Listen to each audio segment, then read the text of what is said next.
ब्रह्ममुरारिसुरार्चितलिङ्गम् निर्मलभासितशोभितलिङ्गम्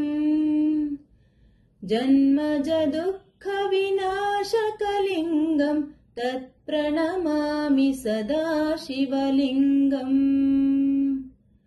देवमुनिप्रवरार्चितलिङ्गम् कामदहनकरुणाकरलिङ्गम्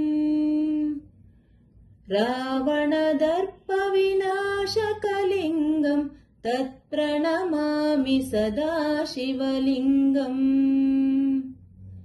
सर्वसुगन्धसुलेपितलिङ्गम् बुद्धिविवर्धनकारणलिङ्गम् सिद्धसुरासुरवन्दितलिङ्गम् तत्प्रणमामि सदा शिवलिङ्गम् कनकमहामणिभूषितलिङ्गम् फणिपतिवेष्टितशोभितलिङ्गम्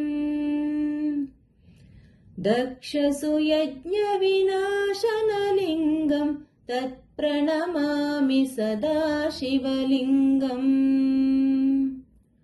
कुङ्कुमचन्दनलेपितलिङ्गम् पङ्कजहार सुशोभितलिङ्गम् सञ्चितपापविनाशनलिङ्गम् तत्प्रणमामि सदा शिवलिङ्गम् देवगणार्चितसेवितलिङ्गम् भावैर्भक्तिभिरेव च लिङ्गम्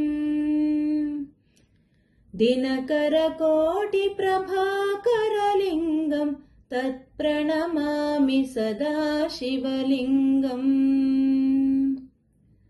अष्टदलोपरिवेष्टितलिङ्गम् सर्वसमुद्भवकारणलिङ्गम् अष्टदरिद्र्यविनाशनलिङ्गम् तत्प्रणमामि सदा शिवलिङ्गम् सुरगुरुसुरवरपूजितलिङ्गम् सुरवनपुष्पसदार्चितलिङ्गम् परमपदम् परमात्मकलिङ्गम् तत्प्रणमामि सदा शिवलिङ्गम् लिङ्गाष्टकमिदम् पुण्यम् यः पठेत् शिवसन्निधौ शिवलोकमवाप्नोति